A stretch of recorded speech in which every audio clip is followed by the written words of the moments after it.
bersama saya di jam-jam paling sunyi, di mana batas antara realita dan legenda menjadi kabur. Malam ini, kita tidak akan membahas masa depan, melainkan kembali ke masa lalu.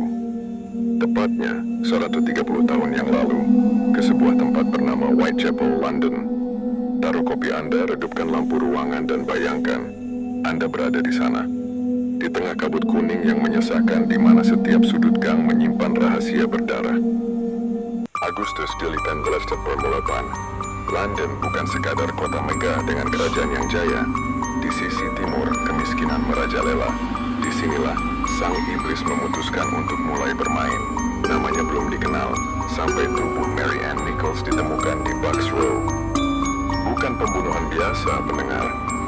Ini adalah sebuah kekejaman yang terencana. Tekniknya begitu bersih, begitu presisi. Seolah pelakunya bukan manusia tanpa pendidikan, melainkan seseorang dengan pengetahuan anatomi yang sangat tajam. Seorang dokter, seorang tukang jagal, ataukah seorang seniman kegelapan? Scotland Yard dibuat kalang kabut. Setiap sudut dijaga, namun sang pelaku seolah bisa menembus dinding. Lalu muncullah sebuah surat di kantor berita. Surat yang ditulis dengan tinta merah, yang mereka klaim sebagai darah. Dear Boss, begitu bunyinya. Saya tidak akan berhenti sampai saya tertangkap. Simpan surat ini karena pekerjaan saya berikutnya akan jauh lebih rapi. Dan dia membubuhkan tanda tangan yang akan membuat sejarah gemetar selamanya. Jack the Ripper. Sejak saat itu, ketakutan menjadi satu-satunya hukum yang berlaku di London. Orang-orang mengunci pintu, jendela dipaku, dan setiap pria bertopi tinggi yang berjalan di kegelapan dianggap sebagai sang malaikat maut.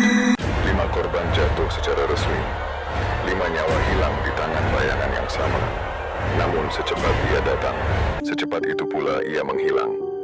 Setelah pembunuhan mengerikan Mary Jane Kelly, sang Ripper seolah pensiun. Tidak ada lagi korban, tidak ada lagi surat, tidak ada lagi jejak.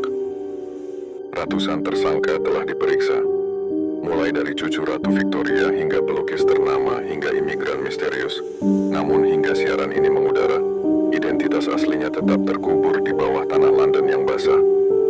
Jack the Ripper bukan sekadar pembunuh berantai, ia adalah simbol dari sisi gelap manusia yang tak pernah terpecahkan. Jadi sebelum saya menutup siaran malam ini, coba tengok keluar jendela Anda. Jika kabut mulai turun, pastikan pintu Anda sudah terkunci rapat. Saya pamit, tetaplah waspada di dalam kegelapan. Sampai jumpa di misteri berikutnya.